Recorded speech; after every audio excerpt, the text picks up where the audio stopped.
Bienvenidas al segundo vídeo del webinario del proyecto Una respuesta para todas, donde tratamos conceptos clave sobre la violencia de género y las adicciones. Este vídeo lo hemos titulado Naturaleza, características y tipos de la violencia de género. Como contenidos vamos a hablar de la definición de la violencia de género, las características y los tipos más comunes. Empezamos. Para empezar, queremos destacar la definición que en 1993 dio la ONU sobre la violencia de género. La definían como todo acto de violencia basado en la pertenencia al sexo femenino que causa o es susceptible de causar a las mujeres un daño o sufrimiento físico, sexual o psíquico, e incluye las amenazas de tales actos, la coacción y la privación arbitraria de libertad, tanto en la vida pública como en la vida privada. Para continuar desgranando la definición, vamos a ver el enfoque desde el planteamiento de la Ley 1/2004 de 28 de diciembre de medidas de protección integral contra la violencia de género, que indica que la violencia de género comprende cualquier acto de violencia física o psicológica, incluidas las agresiones que atentan contra la libertad sexual, las amenazas, las coacciones o la privación arbitraria de libertad, que deben ser cometidos por el marido, novio, compañero sentimental u otro hombre que mantenga o haya mantenido con ella una relación de afectividad. Puede ser en el pasado o en la actualidad, aunque no haya existido ni exista convivencia. Se considera que si hay menores de edad expuestos a esta violencia, también son víctimas directas. En cuanto a las características de la violencia de género, nos gustaría destacar que es estructural, es decir, no existiría si no viviésemos en sociedades dominadas por hombres que ocupan los puestos de poder en todos los ámbitos de la vida, desde lo político o económico hasta el familiar. Por otra parte, que es histórica, ya que se ha ejercido durante todas las etapas de la historia, incluso desgraciadamente en la actualidad. Por último, destacar que es una forma de control, ya que establece las reglas que deben cumplir las mujeres para mantenerlas en una posición de subordinación, diciéndoles cómo se deben comportar, cómo se deben vestir, qué deben consumir, etc. En muchas ocasiones se asocia la violencia de género solo a aquella que implica violencia física, violación o feminicidio. Sin embargo, se puede sufrir violencia de género de diferentes maneras y de una combinación de ellas. Por eso, a continuación vamos a describir algunos de los tipos más comunes. Pero antes vamos a visualizar esta campaña para detectar que no solo es la violencia aquello que se ve, sino también las mujeres sufrimos violencia de diferentes formas, que desgraciadamente no se ven.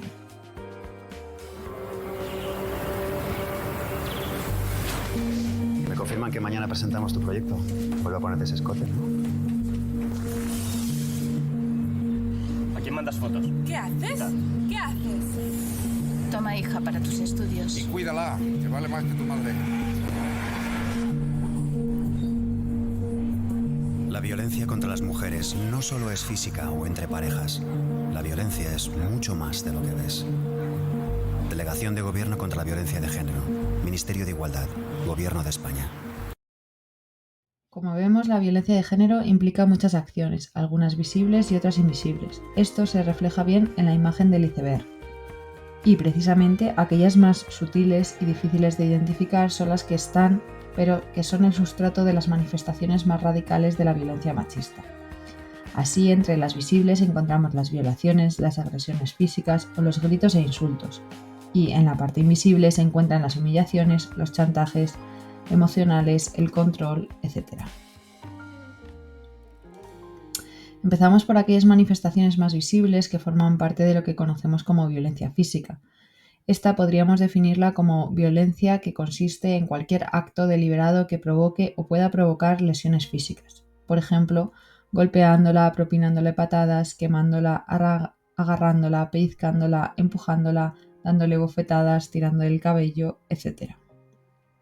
Desgraciadamente, la forma más extrema de violencia contra la mujer es el feminicidio, que es el homicidio de una mujer por el simple hecho de ser. Por otra parte, de una forma más invisible está la violencia psicológica, que se refiere a aquella acción que se realiza con el fin de producir en la víctima sensaciones de desvalorización y sufrimiento. Estos actos pueden ser insultos, actitudes de control y reproches, humillaciones, faltas de respeto, etc.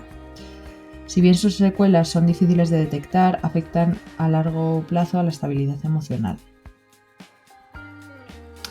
Otro tipo de violencia ejercida que tiene graves consecuencias para la independencia es la violencia económica, que es aquella que supone cualquier conducta consistente en la privación intencionada y no justificada legalmente de recursos para el bienestar de la mujer y de sus hijos e hijas, o a la discriminación en la disposición de los recursos compartidos en el ámbito familiar, en la convivencia de pareja o en las relaciones posteriores a la ruptura.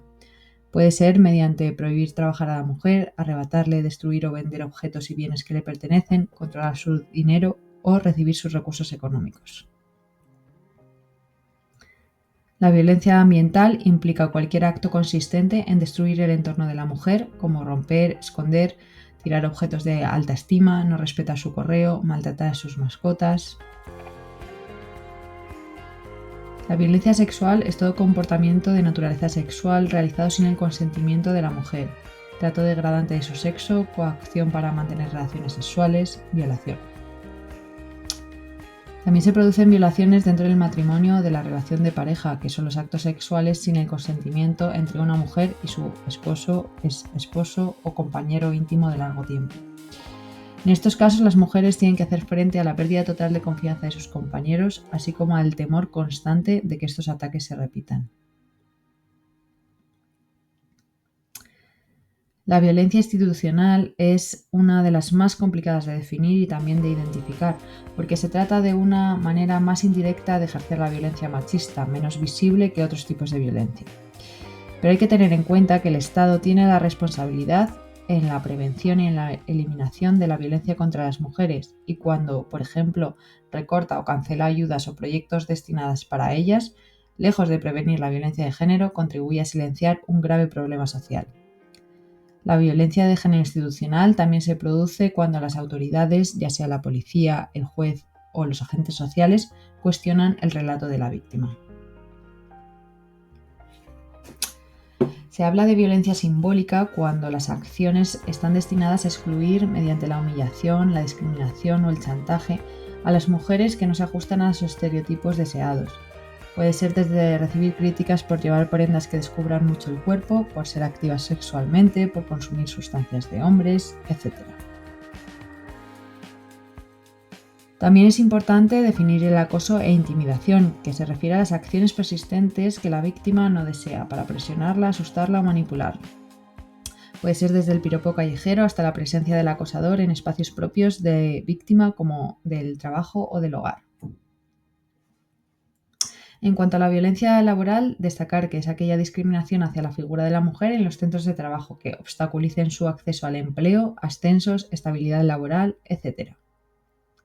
Y la mediática es aquella discriminación que sea a través de cualquier medio de comunicación para discriminar, deshonrar o humillar a las mujeres. Después de haber visto los tipos de violencia, queremos hacer hincapié en que las mujeres que sufren dichas violencias son unas supervivientes.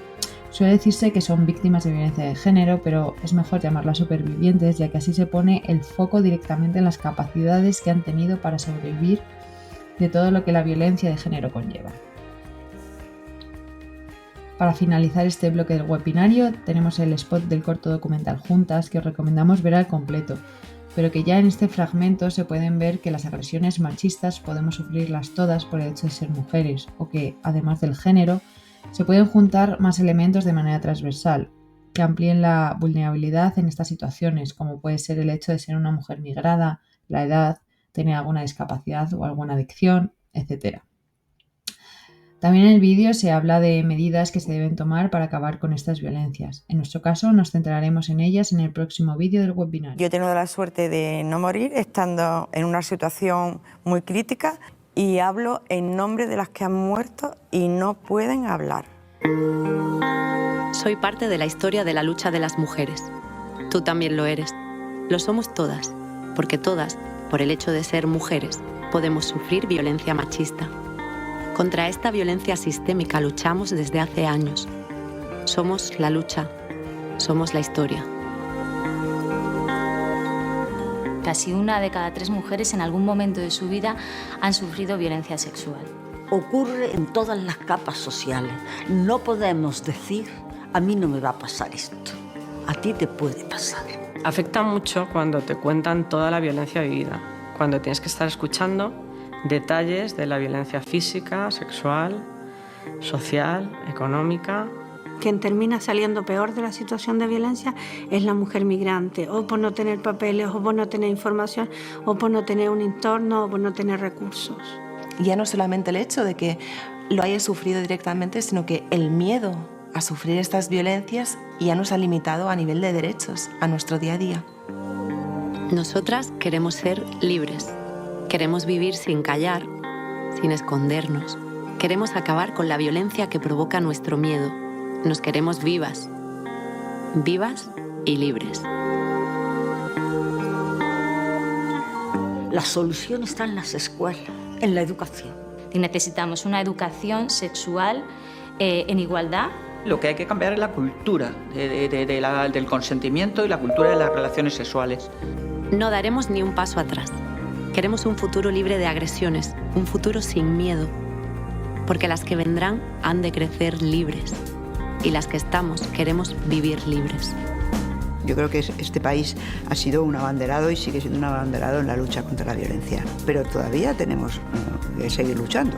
Que es la única manera que tenemos para que esto dé la vuelta.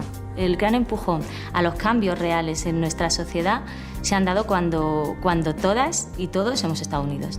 En esto de la lucha contra la violencia, ahí tenemos que estar unidas. Este es un problema de todas y por tanto solo juntas podemos ganar la batalla.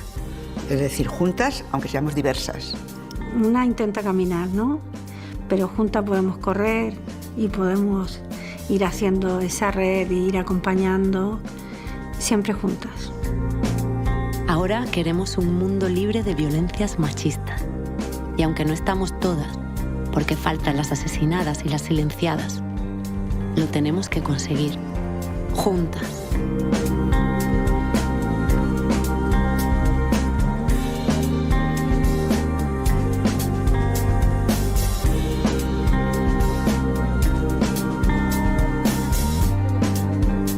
Ahora sí, para terminar, os dejamos por aquí la manera de contactar con nosotras por si surge cualquier duda, comentario o queréis compartirnos alguna experiencia. Podéis escribirnos en el WhatsApp 674-344-364, llamarnos por teléfono al mismo número o escribirnos un email al correo infoadicciones@progestion.org. Y estaremos encantadas de escucharos y de leeros. Esperamos que os haya resultado de utilidad este vídeo del webinario del proyecto Una Respuesta para Todas. Muchas gracias por llegar hasta aquí y os esperamos en el próximo vídeo.